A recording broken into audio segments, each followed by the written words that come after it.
Imagine a vibrant discussion between people that includes both openness and critical thought in the pursuit of truth.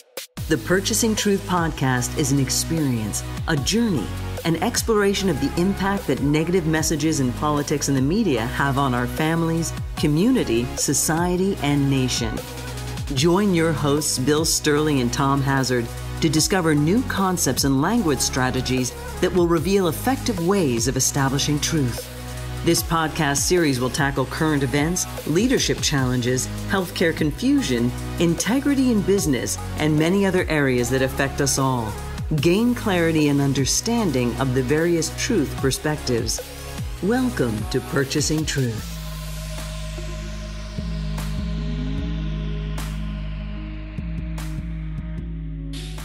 Welcome back to Purchasing Truth, everyone. I'm Tom Hazard, along with your host, Bill Stierle. And you know, Bill, here we are as we're recording this. It's 2 weeks after the election. By the time this airs, it's probably 3 weeks after the election, just coming up on Thanksgiving. And while there may be many people who are not getting together as usual for the traditional Thanksgiving dinner, some people certainly are. I know of people that are going to travel and be with their relatives despite the pandemic and suggestions that maybe we should all just stay home. So there are going to be conversations, as there almost always are, around the Thanksgiving dinner table. And since we're still in November 2020, a lot of those conversations are going to be around politics. And yes, I know there are a lot of people that are probably anxious and about having those conversations, other people that are excited to have those conversations, people that are fearing those conversations because they're pretty volatile, or they certainly can be, especially this year. So yes, I thought it would be a really good idea for us to talk about how to have those kind of conversations and actually achieve something that is helpful, and maybe to try to avoid stepping on some landmines that are just going to start a fight or make everybody leave the room. Yeah, the landmines, the hand grenades, the various different tragic language that people speak, the walking on eggshells, which also happens around those kinds of tables. We don't want to talk about things that are too volatile because a cousin or a brother, sister, or a parent will, become escalated because of the conversation. And what are the things that we can say or do when it gets heated, or when we do step in one of those things, or even the person entices us to engage in the process of, a conversation that, we already know is going to be dangerous, and we know that their beliefs are kind of off of ours, and they're not the same as ours. Well, what do we do? What do we say? And there are ways to say things to de-escalate conflict. I mean, that's a big part of all the things that I teach. And one of the things that we do here on Purchasing Truth is really talk about how to upgrade our languaging skills. How do we say something different? What are some of the best things to say or not to say in discussing politics? And that's like a really, really good way to start. It's like, it's the thing to say, but it's also the word choice in the way you're saying it that makes differences. So I feel delighted by this episode that we're going to peel back some of those either sentences or landmines or hand grenades, because both of them are available to the battlefield called the Thanksgiving dinner conversation and politics topic. So what do you think, Tom? What do you think are some like dangerous things that could come up, so we can role play and give some people a little bit of support on these things? So what do you think? I think it's pretty interesting. I think, the conversations are going to start innocently enough, and one person won't even realize how what they say is going to trigger something in somebody else. Like, I could imagine somebody saying, boy, I really really hope the Trump administration, really just admits that Biden has won the election so that he can get on with this transition, because it's such a critical time for our country. We've got to have a good transition so we don't, lose ground and we're not vulnerable to hurting ourselves here. And I can see somebody saying they think that's innocent enough. Is, well, why should Trump concede? He hasn't lost the election, so here's where it starts. So I mean, what I would say is, what would you say if someone said, well, that there's millions of votes that were cast illegally and Trump really won the election? That's one, right, that's going to come up. So let's do the millions of votes, and then we'll circle back around to the the administration transition one. The millions of votes, there are really two key words that I'd like our listeners to really get a hold of. The first key word is they want to be able to trust elections and counting. That the people that meet the need for integrity. Those are the primary needs. Talk about the millions of votes. So it might sound like this. So you're feeling doubtful and skeptical, and it's really hard to trust the counting, and it's hard to trust the integrity of certain people in certain states. Is that correct? Now, notice I'm just slowing down to do a thing called state the obvious. It's hard to trust certain people in certain states. Well, which states? Well, all the states that are blue. I don't trust any of the states that are blue. I trust the states that are red, obviously, because we won over there, but the ones that are blue, I'm not trusting those states. There is a little bit of a head, scratch here on this, but it's, I don't have trust, and I don't have I don't think that there's integrity in the people, or that there's certain people that don't have integrity, and it's hard to trust. So the two words there are trust and integrity in the elections and the counting, because it's getting the human being to start claiming that trust and integrity are important to them. Now, they might have been messaged away from that, because if I'm following a leader or I'm listening to the news, which a lot of people push credibility onto the news, and people watch types of news, not to learn something new. They watch the news to validate a currently held belief, as if this shouldn't be like a Twitter quote, right?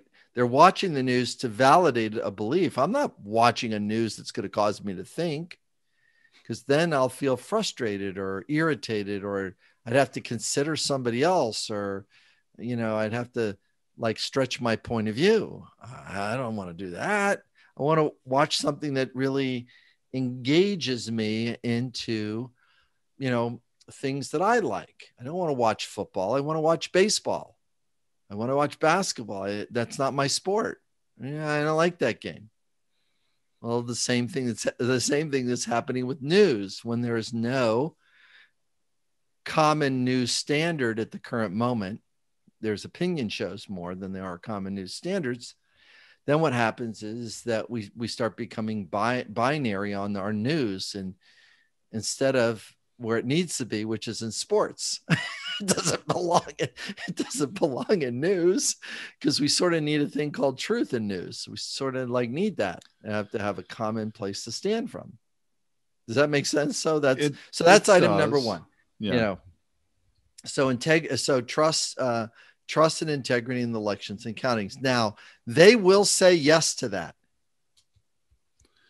Sure. Yep. If you pose the question or statement the right way, right, they will say yes to it. And I think that is really a key point to be emphasized here. And it otherwise might, sort of get overlooked. And you know, let's keep pointing that out and coming back to that, because you know, someone might have a tendency to say in you know, instead of, well, so I'm guessing you have, you know, doubt and skepticism, and you know, your need for trust isn't being met with the election system and integrity of voting and all that. But somebody who has more of a left-leaning perspective might otherwise say, well, Biden won by over 5 million votes. You know, they would start throwing a fact back at them. That's correct. This is where facts are overrated. I mean, it's like, and the pursuit of truth doesn't get you more truth. See, empathy is going to give you more truth than truth is going to give you truth. I mean, and that, well, and I know that's mind blowing, but that is mind-blowing, the real, that is the point. If and you know what I like about this, Bill, is that it sort of goes both ways, right? it does. Mm-hmm. And some of, you know, the person who is more of maybe a Biden supporter or believes that the election was safe, I'm sure has some of their own beliefs that are problematic. But Totally. if you pursue this, have a conversation with empathy and compassion, Right, it's going to be more productive than, as you say, pursuing truth directly. And this is the mistake we say journalists make all the time. They're pursuing facts directly, and they're never going to get facts when they do. No, the facts are like flies are easily swatted away, even though the flies are swirling around the pile of crap that stinks really bad. It's like, you know, that thing you're saying over there just really stinks. It's not really facts, and the facts will fly away. But the person is, it's that metaphor I think I've used a couple of times here. The metaphor is that there are people that get into a space of complaining about their life, complaining about their world, complaining about politics, complaining about their work life, their job, how they've been society, their life circumstances. And it's like, the image is really awful. It's like they're standing, you know, and they're neck deep in a pile of crap. And they're telling how much this pile of crap smells. It smells. My life smells.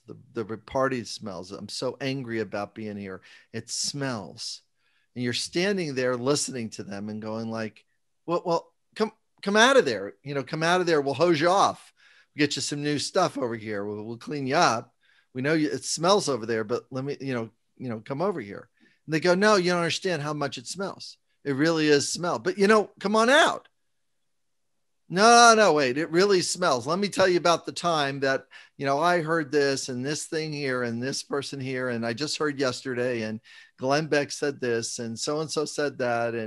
And Rachel Maddow said this, and See, it doesn't matter what pile of crap they're in. They're still head neck in the pile of crap. You say, come out. Here, I'll hose you off. Thanks. And say, why aren't you coming out of the pile of crap? And here's the sentence.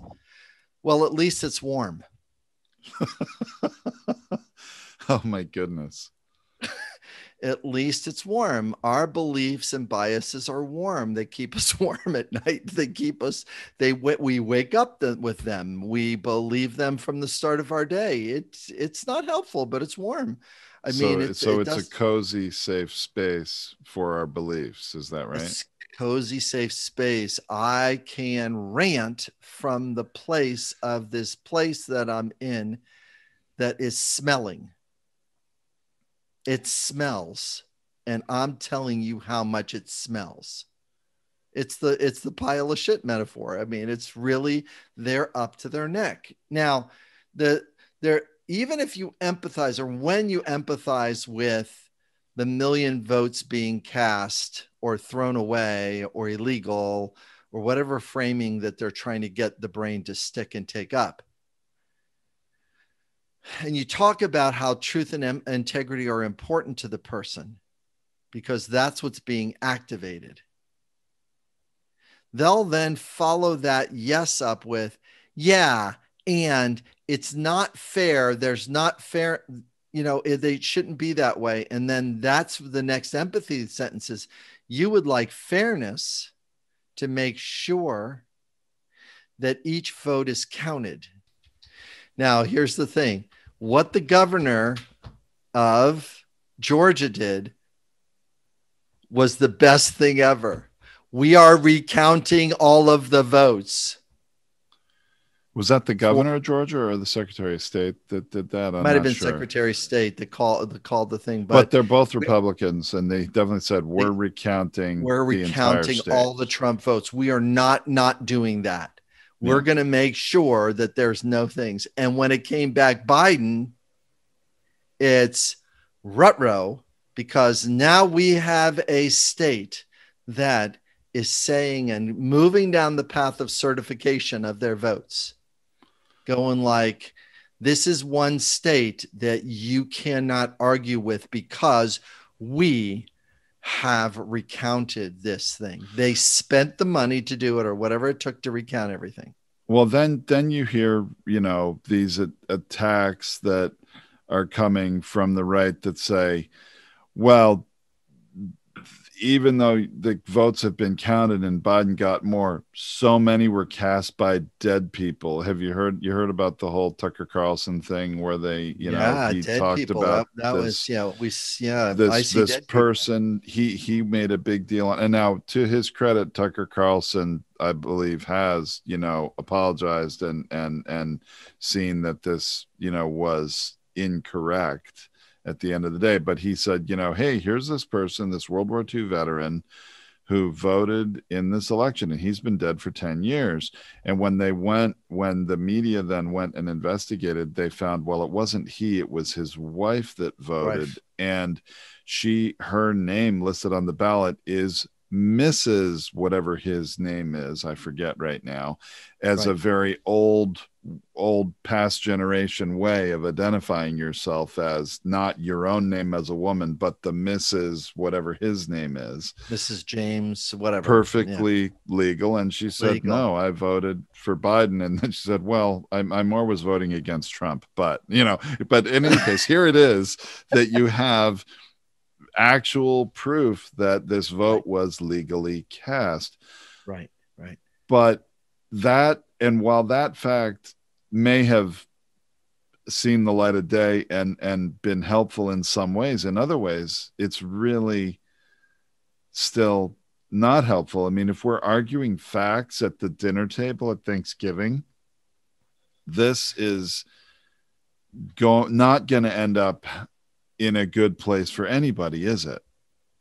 Well, it is. You're going to feel exasperated. You're going to feel disheartened and even helpless about the thought it's not going to land up in a great place. Most people think that it doesn't land in a great place. The thing I like to coach people on with language is that we're trying to get the thought or the idea to move through, not to get scared when it's about ready to walk up to the wall. Just get around the wall, walk through the wall, use empathy to get around it. So the brain is going to want to validate their version of facts, their version of truth. The brain's going to want to, do that. But the person that is in opposition, the people that are in opposition know what's at stake. What's at stake is connection. Are we going to have a deeper level of connection and acceptance beyond politics? Are we going to have a deeper level of connection beyond our different points of view? Are we going to put the need for family ahead of these other values that we hold? And when we look at it that way, well, then you're going to walk up to the wall and then walk around the wall. It sounds like this. So you would like some truth around people that have died voting, and you heard one person say, or you heard somebody said that that's an issue, I feel curious about how you and I are going to discuss these things when you and I are not counting the ballots and actually come to a solution on this. I'm just going to extend trust to the ballot counter, and it sounds like you're not extending trust to the ballot counter, and I can appreciate that, because unless you would like to see it for yourself, and that's what truth looks like to you, is that, you know, truth looks like seeing it yourself. Now the person that says yes and say, gosh, I'm so glad you're my family member, because everybody else is trying to beat him with a stick. How can you think that way? What's wrong with you? Blah, blah, blah, blah, blah. You know, and everybody's trying to rip their head off. And you're going like, well, you heard this thing about dead people, and, you know, truth to you looks like that. And you don't have the truth, and I don't have the truth. And we both have hearsay. And boy, that really stinks for both of us. Boy, I'm glad we're able to talk through it and still eat turkey together. I mean, you know, just get around the damn wall. I'm glad we could talk about it. And it is an issue that, because when people say things, we take things seriously. We take things that are, that have value to us, you know, and we want to get the things that are value. And for him, the vote is valuable. You know, his vote and his expression and his being heard are important to him. You can see how that works, and your brain is swimming right now. I can no, it's good. It's good. In a good way. You know, it's very interesting, Bill, that there is a similarity here in what we're talking about today with an article that came out in the Atlantic the week before the election. Yeah. And we're going to share this article for our listeners in the blog post at purchasingtruth.com. But there's a lot of similarity. The article says, is titled "How We Got Trump Voters to Change Their Mind." And the subtitle is "Our Persuasion Rate is much higher than that of traditional electioneering efforts." It's not a very long article. It's a pretty quick read. But what they're talking about, how, you know, the author of this and people with them, you know, went and spoke with Trump voters, and instead of throwing facts at them, they just gave them empathy. And really what they did is just got them to think a little bit more about it. They didn't try to change their mind. They didn't try to get them to commit to vote for Biden. Correct. But often they did, after they, you know, gave them some empathy and had a safe discussion. And what's really illuminating about this article is what's, I think, pretty hard for a lot of us to do, is that if you want to get people to expand their mind, to see things differently, you've got to meet them where they are, give them empathy, and have a discussion that has no predetermined or finite conclusion. You can't be going for an admission of anything. You can't be going for, so you realize I'm right and you're wrong. No, you can't be going for that. No, you have to just have the conversation, lower the temperature by giving empathy and compassion to them. And then you end up having conversations that, first of all, are much more pleasant and safe, but actually might get people to open their eyes, open their minds, and consider something different than their belief structure would keep them locked in. Yeah. Building gently building a relationship with a person. Now, this is the same from left to right. It is right to left. If I'm trying to build a connection with somebody, and if I'm looking to have a relationship with somebody, they're going to, you know, tend to want to hang around me, you know, and it's not, you know, it's not as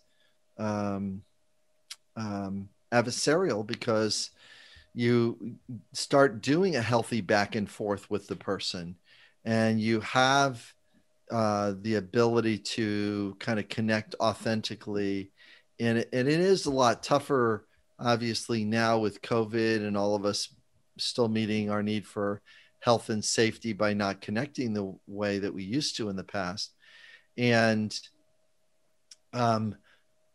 yet it's taking a moment or two to be able to really participate in the other person's life and challenges, and really appreciate their faith, or examining politics in a healthy way, or looking at what is their short-term worldview versus their long-term worldview. Because sometimes the short-term worldview is, I just need a check right now, and the long-term worldview is, I'll be happy to create a stable economy as soon as I get a check right now. It's like their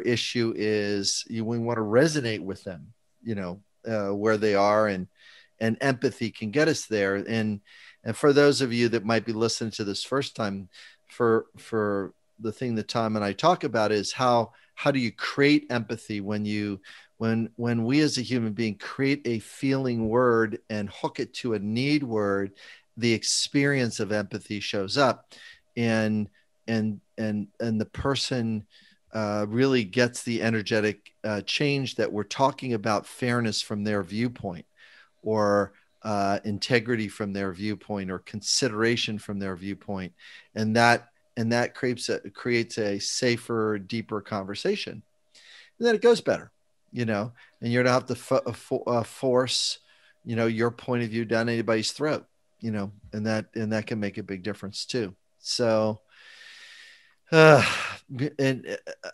that's, I think that is one of the biggest takeaway. Tom, when you think about Thanksgiving dinner, or different people that you might know that kind of struggle in, with some of these questions, or even things that you've heard over the news media, there's some pretty challenging points of view that are out there that are really can be very hard to discuss. Maybe we can go over some safe ways to talk about this. Cause it's tough to get things to become safer, in communication. I mean, there is different kinds of things that show up. Sure. Well, I mean, the things that would be difficult for me to deal with is, if one of my, who's very, very right-wing conservative uncles, and this is like, I'm not making up this uncle, I've got one of these uncles for real. Okay. It comes up and says, well, Biden's been given so much money from China and the Ukraine, and they start going down one of these paths, or that he is so corrupt. And I'm just like, are you kidding me? I mean, that's sort of my feeling in my head that I wouldn't say out loud, but sure. They have this belief that he is a career politician for almost 50 years, and everybody's in his pocket, and he's corrupt. And I don't know how to really combat that, very easily. So usually step number one to make it safe is state the obvious, which is what you just heard the person say. So you would like me to hear that Biden receives money from China, and you like me to hear that Biden receives money from the Ukraine. Did I hear that correctly? And he would have to say yes. He would say yes. Has to say yes, because now all of a sudden, at least I'm having a bridge sentence called, you said it, I'm saying it back to you, and I'm going to stay at a non-judgment because, quite frankly, I don't really know what the truth is. I can have some fantasy of belief, but Tom, you and I have most certainly had people in our lives present themselves one way, and then 3 months, 6 months, 9 months, 10 years later, you're going like, really? That celebrity was that kind of person? I thought they were this kind of person because of their character on TV, and they weren't that kind of person. That whatever the illusion is, we bought into it. that musician was this and that musician did that. Oh, really? Oh my gosh. Really? The answer is yeah, they did. Yeah, they did. Yeah, they were like that. So we don't know what the truth is. So stating back the obvious or what their version of the truth is you really the healthiest first step. Second thing, number 2, you would like integrity and a fairness with Biden, and you would like him to have the same level of integrity that Trump does. And you tend to trust Trump versus then trust Biden. Is that correct? Well, again, he's got to say yes. And if I stay out of judgment, the humor on your side laugh, you're going like, oh my gosh, you just put the things if you want to do apples to apples, then I'm going to do apples and apples. Is that what you want to do? Or do you just want to talk about he's a bad apple? I don't want to talk about my bad apple, but I'll talk about that person be a bad apple because someone told me that he was a bad apple. Or I have a belief that a career politician must be a bad apple. All of us are really clear that certain politicians on both sides of the aisle have their bad apples in those groups. They just do. And they get elected and they're in there and they do a term and they realize no one wants to work with them, or there's certain people that will work with them. But again, they can't get enough steam and they have a hard time. That's why, there's only so many Tea Parties people left in Congress. There's been all kinds of turnover because those people are going like, I got this job. I thought it was going to change something. I came here and it is nothing the what I thought I was running for or what I thought I was going to be able to do. Lawmaking is hard. It is hard. Lawmaking's hard because you got to get a bunch of people to agree what's the best written part of the law. Not just what one person's view of the law is, but you've got to write. And it is really difficult because different people believe different things are going to be helpful.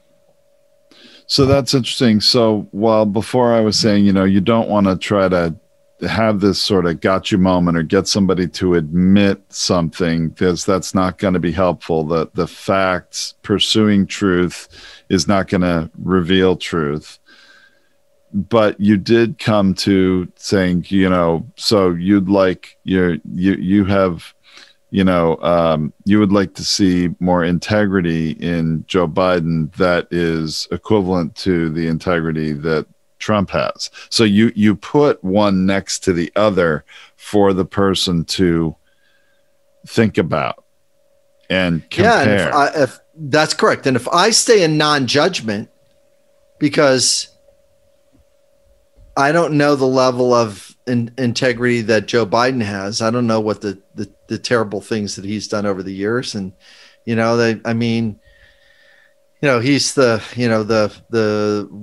was for the state of Delaware. And the things he did for the banks is a little bit of an eye roll.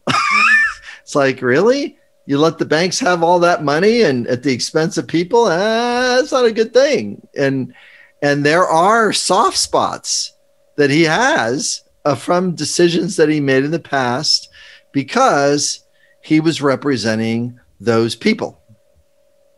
Sure. It doesn't mean Trump doesn't have his list of people that are very joyous and very delighted and energized about him being in there because they are of the stature or ability to receive the generosity that he provides to them. Staying out of criticism, defensiveness, contempt, and withdrawal, staying out of those sand traps is the best description. It's quicksand. It's a conversation that's not winnable. Criticism, defensiveness. Try to avoid those. Try to be empathetic instead of using those. Contempt. This relative makes me sick.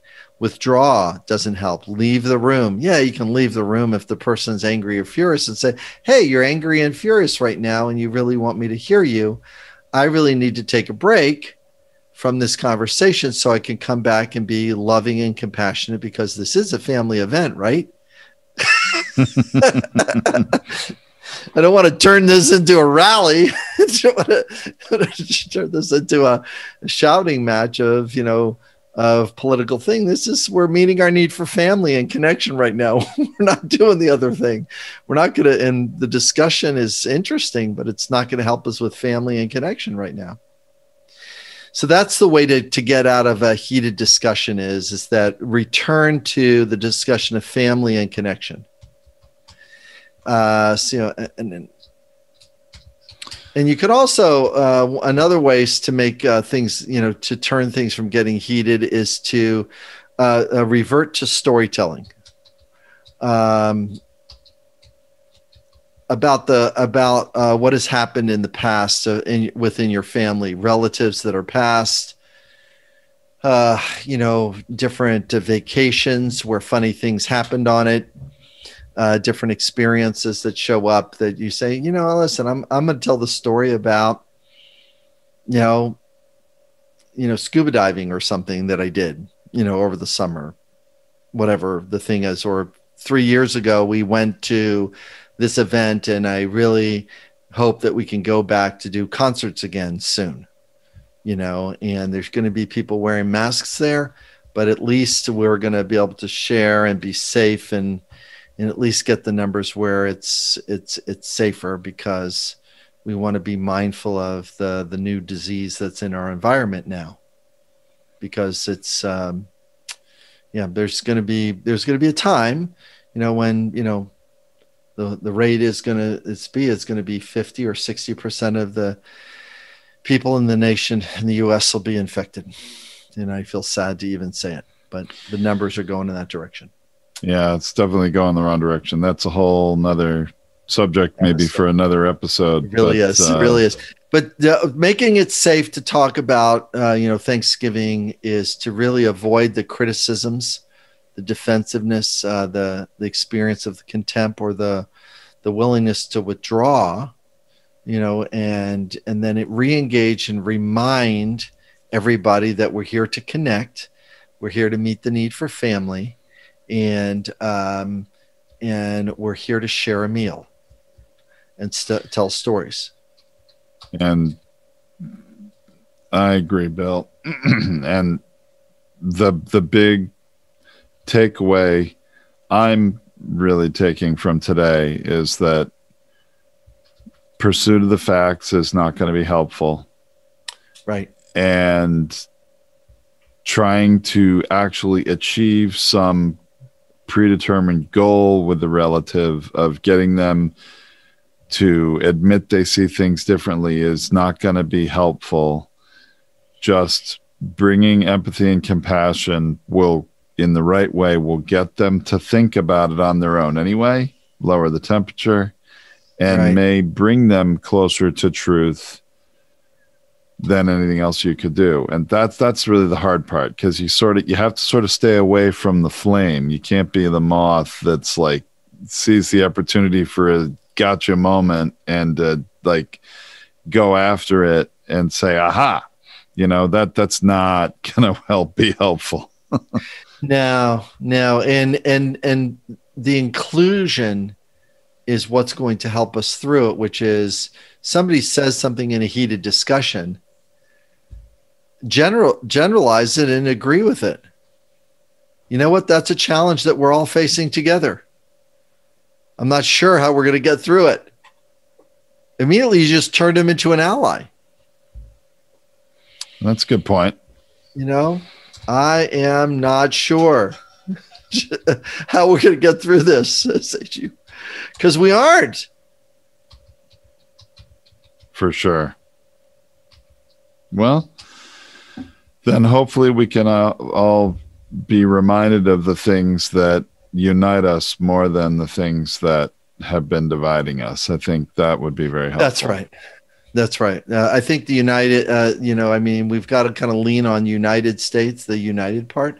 And then the states is really about the collaboration between different states and the different governors and the different people in different industries, the different professions and the professional relationships, whether the legal profession steps up and starts restoring trust and integrity with people around them, whether it's the medical folks get trust and integrity to come back with a vaccine and the narrative around vaccine, how to make science safer for people to understand and get some clearer messages, because there's all kinds of complexity and it just scares people, and because they can't understand it. So truth and messaging is really something that we can really take a look at in the various different professions. I mean, that I didn't even think about it till this moment, but all the professions have got to stand up and start grabbing ground and claiming space. This is the way the law works. There's not a variance here. If we get enough people that stands united around that, and and empathy for the people that don't, then at least we can move the needle a little bit towards truth. Okay, Bill, that sounds great. Thanks so much. I think it's a great place to wrap this one up. Yep. Thanks, Tom. Okay. Thanks, everybody, for listening. Thank you for listening to this Purchasing Truth podcast. We trust that you have enjoyed this engaging and thought-provoking conversation. Our hope is that you've received value, found clarity, and broadened your truth perspective in this episode. If you did, leave us a review or visit our website, purchasingtruth.com. Join us again for another informative and content-rich discussion here at the Purchasing Truth podcast. Don't just accept whatever information comes your way. Join the discussion. Discover your own voice. Purchase your own truth.